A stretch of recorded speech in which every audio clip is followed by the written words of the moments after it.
সুপ্রিয় দর্শক শ্রোতা, সকালের সংবাদে সবাইকে স্বাগত জানিয়ে দেব আমাদের হাতে থাকা সর্বশেষ আন্তর্জাতিক আপডেট বাংলা সংবাদ। শুরুতেই থেকে সংবাদ শিরোনামের পর জানাবো বিস্তারিত। শত্রুদের উদ্দেশ্যে খামেনির হুঁশিয়ারি। আরো জানিয়ে দিব মার্কিন ইসরায়েলি সেনার স্বীকারোক্তি, ইরানে ক্ষেপণাস্ত্রের ভয়ে আমরা ঘুমাতে পারতাম না। বিক্ষোভের মুখে পদত্যাগ করেছে ঘোষণা বুলগেরিয়া সরকারের। জাতীয় সম্মেলন ঘোষণা ইমরান খানের দল পিটিআই এর। এদিকে পুতিনের সঙ্গে বৈঠকে আংশিক যুদ্ধবিরতি প্রস্তাব এরদোগানের। সাইবার হামলা অভিযোগ এনে রুশ রাষ্ট্রদূতকে তলব করেছে জার্মানি। ইরানে ঘনিষ্ঠ সাবেক গোয়েন্দা প্রধানকে 14 বছরের কারাদণ্ড। এবং সর্বশেষে জানিয়ে দেব ইউক্রেন যুদ্ধ তৃতীয় বিশ্বযুদ্ধ রূপে রূপ নিয়েছে। এতক্ষণ শুনছিলেন সংবাদ শিরোনাম, এখন বিস্তারিত। তবে অনুরোধ থাকবে এই ভিডিওটিতে একটি লাইক দিন এবং কমেন্টস করে জানিয়ে দিন আপনি কোন জেলা থেকে বা কোথা থেকে আমাদের সাথে যুক্ত রয়েছেন। ইরান ইসরায়েল যুদ্ধের আপডেট বাংলা সংবাদ হাতে পেতে চ্যানেলটি সাবস্ক্রাইব করুন, আমাদের সঙ্গেই থাকুন। ধন্যবাদ। শত্রুদের উদ্দেশ্যে খামেনির হুঁশিয়ারি। শত্রুদের হুঁশিয়ারি চ্যালেঞ্জ, সবকিছুকে চাপিয়ে সামনে এগিয়ে চলছে ইরান। সেই ধারাবাহিকতায় দৃঢ় বক্তব্য দিয়েছেন তেহরান সর্বোচ্চ ধর্মীয় নেতা আয়াতুল্লাহ আলী খামেনি। তিনি বলেছেন, দেশের ভেতরে ব্যাপক ঘাটতি সমস্যা থাকা সত্ত্বেও জনগণের অবিচলতা আন্তরিকতার জোরে ইরান অপ্রতিরোধ্য গতিতে এগিয়ে চলেছে। তিনি তার এই মন্তব্য সবসময় করলেন যখন ইরান সামরিক প্রচার উভয় ক্ষেত্রে শক্তিশালী বৈশ্বিক প্রতিপক্ষের মুখোমুখি হন। বৃহস্পতিবার তেহরানে ইমাম খামেনি হুসেইন দেব ফাতিমা আল জাহরার জন্মবার্ষিকী উদযাপন উপলক্ষে হাজার হাজার ভক্তের উদ্দেশ্যে বক্তৃতাকালে আয়াতুল্লাহ খামেনি দেশের সামগ্রিক পরিস্থিতি তুলে ধরেন। তিনি স্বীকার করেন, দেশের সর্বত্র ঘাটতি সমস্যা অনেক, কিন্তু জাতি দিন দিন অধ্যবসায় আন্তরিকতার মাধ্যমে ইসলাম ইরানের জন্য সম্মান শক্তি বৃদ্ধি করেছে। তিনি আরো বলেছেন, আল্লাহর রহমতে দেশ এগিয়ে যাচ্ছে, প্রচেষ্টা চালাচ্ছে এবং উন্নতি করছে। আয়াতুল্লাহ খামেনি ইসরায়েল যুক্তরাষ্ট্রের জুন মাসের আগ্রাসনের পর ইরানের কঠোর সামরিক প্রতিক্রিয়ার কথা স্মরণ করিয়ে দেন। তবে তিনি স্পষ্ট করেন, ইরান কেবল সামরিক সংঘাতের কেন্দ্রে নেই, বরং দেশটি এখন একটি বিস্তৃত প্রচার মিডিয়া যুদ্ধে মোকাবেলা করছে। তিনি বলেন, শত্রুরা বুঝতে পেরেছে যে এই দেশের সম্পত্তি, ভূমি এবং অত্যাধুনিক মাত্রার ভূমিকে সামরিক চাপের মাধ্যমে বশীভূত বা দখল করা যাবে না। সূত্র পাস টুডে। মার্কিন ইসরায়েলি সেনার স্বীকারোক্তি, ইরানে ক্ষেপণাস্ত্রের ভয়ে আমরা ঘুমাতে পারতাম না। দখলদার ইসরায়েলি সেনাবাহিনীর সঙ্গে কাজ করেন এমন একজন মার্কিন সেনা ইসরায়েল বিরোধী হামলায় ইরানের ক্ষেপণাস্ত্র শক্তি ভয়াবহতার কথা স্বীকার করেছেন। তিনি বলেছেন, ইরান ক্ষেপণাস্ত্রের ভয়ে আমরা ঘুমাতে পারিনি। মার্কো ওয়াকার নামে এই মার্কিন সেনা ইরানের সঙ্গে 12 দিনের যুদ্ধের বিষয়ে নিজের প্রত্যক্ষ অভিজ্ঞতা বর্ণনা করতে গিয়ে আরো বলেছেন, ইরানি ক্ষেপণাস্ত্র সবার মধ্যে একটি আতঙ্ক তৈরি করেছে যে কেউ এই রাত ঘুমাতে পারছিল না। ওই যুদ্ধে ভিন্ন ধর্মীয় অভিজ্ঞতা জানাতে গিয়ে তিনি বলেন, রাস্তাঘাট ছিল ফাঁকা, আশ্রয় কেন্দ্রগুলো ছিল লোকের লোকারণ্য, অন্ধকার, আর চারপাশ ছিল বড় বিস্ফোরণের অবিরাম আতঙ্ক মনে হচ্ছিল দ্বিতীয় বিশ্বযুদ্ধের কোন সীমানা ভেঙে আটকে আছে। ইহুদিবাদী গণমাধ্যম টাইমস অফ ইসরায়েল প্রকাশিত প্রতিবেদন থেকে স্পষ্ট, যুদ্ধের সময় ইসরায়েল এমন এক অবস্থা হয়েছিল যেখানে ইরানের ক্ষেপণাস্ত্র হামলার কারণে স্বাভাবিক জীবনযাত্রা সম্পূর্ণ থেমে গিয়েছিল। মানুষকে দিন রাত কাটাতে হয়েছে সংকীর্ণ আসল আলো বাতাস বিহীন নিরাপত্তা কক্ষগুলোতে। 2023 সালে 23 বছরে বহু ইসরায়েল সামরিক সংঘর্ষের সময় উপস্থিত থাকা মার্কো ওয়াকার বলেন, এই যুদ্ধ ছিল সম্পূর্ণ ভিন্ন। সমস্ত ইসরায়েল কার্যত বন্ধ হয়ে গিয়েছিল, রাস্তাঘাট ফাঁকা, স্কুল, ব্যবসা প্রতিষ্ঠান বন্ধ, মানুষ নিজের ঘরে আটকে ছিল, নতুবা মেট্রো স্টেশন, ভূগর্ভস্থ পার্কিং আশ্রয় নিয়েছিল। ইরানি ক্ষেপণাস্ত্র মানসিক প্রভাব বর্ণনা করে তিনি বলেন, ক্ষেপণাস্ত্রগুলো বেশিরভাগই রাতে ছোড়া হতো যাতে কেউ ঘুমাতে না পারে। বারবার আমাদের আশ্রয় কেন্দ্রে দৌড়াতে হয়েছে, 12 দিনের পরে ঠিক মতো ঘুমাতে আসতো না। সূত্র ইন্ডিয়া টুডে। বিক্ষোভের মুখে পদত্যাগের ঘোষণা বুলগেরিয়া সরকারের। দেশ জুড়ে দুর্নীতি বিরোধী ব্যাপক বিক্ষোভের মুখে অবশেষে পদত্যাগের ঘোষণা দিয়েছেন বুলগেরিয়া সরকার। কয়েকদিনের টানা বিক্ষোভের জেরে গত বৃহস্পতিবার দেশটির প্রধানমন্ত্রী রোসেল ঝেলুয়াজকভ পদত্যাগের এই ঘোষণা দিয়েছেন। খবর দিয়েছে বার্তা সংস্থা রয়টার্স। এতে বলা হয়, দুর্নীতির বিরুদ্ধে এই বিক্ষোভ কর্মসূচি শুরু করা হলেও পরে তা সরকার বিরোধী আন্দোলন রূপ নেয়। রয়টার্স জানায়, দুর্নীতি দমনে বুলগেরিয়া সরকার ব্যর্থ হয়েছে। অভিযোগ তুলে রাজধানী সোফিয়া ছাড়াও কৃষ্ণসাগর তীরবর্তী বিভিন্ন শহর ও নগরে হাজার হাজার মানুষ সরকারের পদত্যাগের দাবিতে বিক্ষোভ করেছেন। ইউরোপীয় ইউনিয়ন সবচেয়ে দরিদ্র এই দেশটি গত কয়েকদিন ধরেই সরকার বিরোধী বিক্ষোভ হচ্ছে। দফায় দফায় দুর্নীতি বিক্ষোভে যে বৃহস্পতিবার প্রধানমন্ত্রী ঘোষণা দিয়েছেন তা সরকার পদত্যাগ করেছে। ক্ষমতায় আসার এক বছর কম বয়সের মধ্যে রক্ষণশীল রোসেনের সরকার পদত্যাগে বাধ্য হলো। ক্ষমতাসীন জোটের নেতাদের এক বৈঠকে প্রধানমন্ত্রী রোসেন ঝলিজাগাহ সাংবাদিকদের বলেন সরকার আজ পদত্যাগ করেছেন। সরকার বাজেট পরিকল্পনা প্রত্যাহার করলে বিক্ষোভকারীদের কর্মসূচি চালিয়ে যায় ঘোষণা দেন। দেশটি গত 10 বছরে 7টি জাতীয় 4 বছরে 7টি জাতীয় নির্বাচন অনুষ্ঠিত হয়েছে।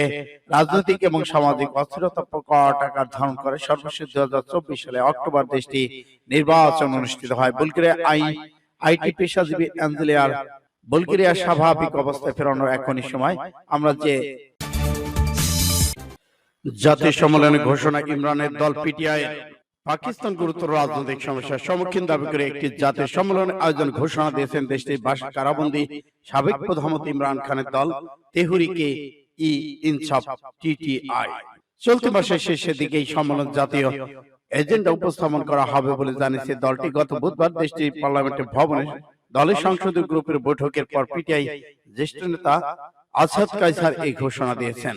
সাংবাদিকদের আসাদ কায়সার বলেন গত 20 এবং 21 ডিসেম্বর এই জাতীয় সম্মেলন অনুষ্ঠিত হবে, কারণ পাকিস্তান দেশ হিসেবে গুরুতর সমস্যার সম্মুখীন। তাই একটি বিরোধী জোট হিসেবে তাহাফুজ ই আইন ই পাকিস্তান টিটিএসপি দায়িত্ব হলো রাজনৈতিক দল বা অ্যাসোসিয়েশন, সুশীল সমাজ, গণমাধ্যম এবং অন্যান্য অংশীদারকে একত্রিত করে এই বিষয়ে চিন্তা ভাবনা করা এবং একটি সমাধানের পথ খুঁজে বের করা। দেশের আন্তর্জাতিক সীমান্ত পরিস্থিতি উত্তেজনাপূর্ণ, বাণিজ্যিক কার্যকলাপ বিশেষ করে হ্রাস পেয়েছে। বহুজাতিক প্রতিষ্ঠানগুলো পাকিস্তান ছেড়ে যাচ্ছে। টিটিপি একমাত্র প্ল্যাটফর্ম যেখান থেকে বার্তা দেওয়া যেতে পারে, পরিস্থিতিকে সুসংগঠিত করা সম্ভব। সম্মেলন আমরা সমস্যাগুলো সমাধান দেব এবং সামনে পথরেখা তৈরি করব। সূত্র ফাস্ট টুডে। পুতিনের সঙ্গে বৈঠকে আংশিক যুদ্ধবিরতির প্রস্তাব এরদোয়ানের। রাশিয়াকে যুদ্ধ উত্তেজনা কমাতে বন্দর জ্বালানি স্থাপনা হামলা বন্ধের জন্য সীমিত যুদ্ধবিরতির প্রস্তাব দিয়েছেন তুরস্কের প্রেসিডেন্ট রিসেপ তাইয়িপ এরদোয়ান। শুক্রবার তুর্কমেনিস্তানে এক সম্মেলনে ফাঁকে রুশ প্রেসিডেন্ট ভ্লাদিমির পুতিনের সঙ্গে বৈঠক করেন তিনি। এরদোয়ানের দপ্তর জানায় তিনি পুতিনকে বলেছেন যুদ্ধ থামানোর যে কোনো প্রচেষ্টা গুরুত্বপূর্ণ, বিশেষ করে বন্দর জ্বালানি সংক্রান্ত স্থাপনা সীমিত যুদ্ধবিরতি বাস্তবায়ন হলে পরিস্থিতি কিছুটা নিয়ন্ত্রণে আসতে পারে। সম্প্রতি কৃষ্ণ সাগরে রাশিয়া সম্পর্কিত কয়েকটি ট্যাঙ্কারে হামলা, এর মধ্যে কিছু হামলা দায় স্বীকার করেছে ইউক্রেন। সব ঘটনার পর তুরস্ক তীব্র প্রতিক্রিয়া জানিয়ে রাশিয়া ইউক্রেন এই দুই দেশের রাষ্ট্রদূতকে ডেকে সতর্ক করে। আঙ্কারা জানায় এসব হামলা পরিস্থিতিকে উদ্বেগজনক মাত্রায় নিয়ে যাচ্ছে।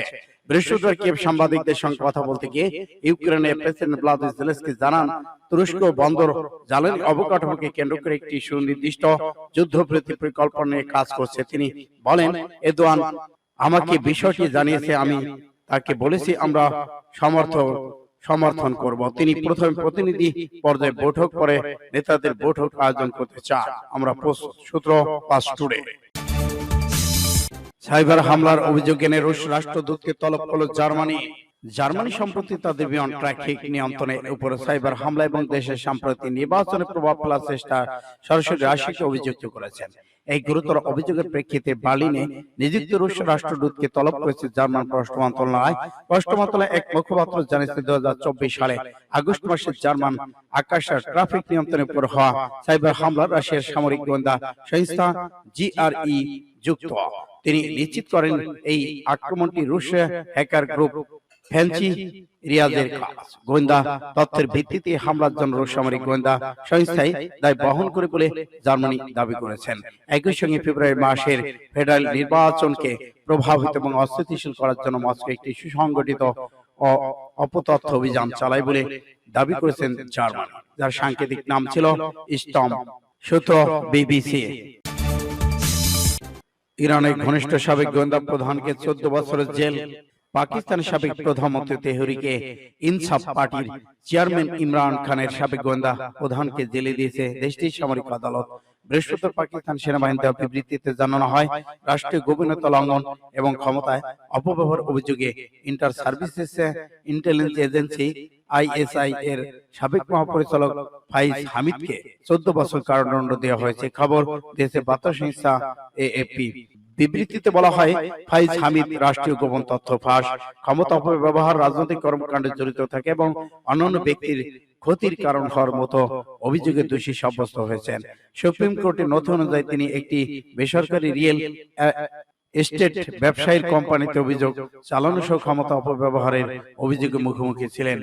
পাকিস্তান সামরিক কাঠামোতে আইএসআই প্রধানকে দ্বিতীয় সর্বাধিক প্রভাবশালী পদ হিসেবে বিবেচনা করা হয়।